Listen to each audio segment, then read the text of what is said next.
एक शिकारी जंगल में शिकार की तलाश में घूम रहा था। अचानक उसकी नज़र एक इंसानी खोपड़ी यानी सर की हड्डी पर पड़ी, जो जमीन पर पड़ी थी। शिकारी में अजराहे मजाक खोपड़ी को ठोकर मारी और पूछा, क्यों बई, तुम यहाँ कैसे आई हो? अचानक खोपड़ी के जबड़े हिले और उसमें से आवाज आई, फजूल और ज्यादा बोलने की वजह से। शिकारी के होश उड़ गए। उसने सोचा, ये तो बहुत बड़ा मौजिज़ा है। अगर मैं बादशाह सलामत को ये बताऊंगा तो मुझे बहुत बड़ा इनाम मिलेगा। वो भागता हुआ महल पहुंचा और बादशाह को बताया कि जंगल में एक ऐसी खोपड़ी है जो इंसानों की तरह बातें करती है।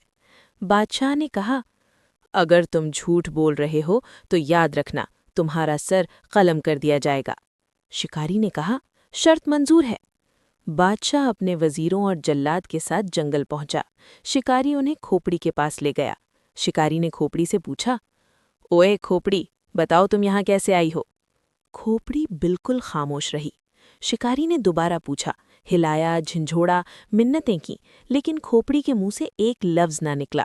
बादशाह का पारा चढ़ गया। उसने जल्लाद को इशारा किया, ये झूठा और मक्कार आदमी है, इसका सर अभी इसी वक्त तन से जुदा कर दो। जल्लाद ने तलवार चलाई और शिकारी का सर कटकर उसी खोपड़ी के साथ जा गिरा।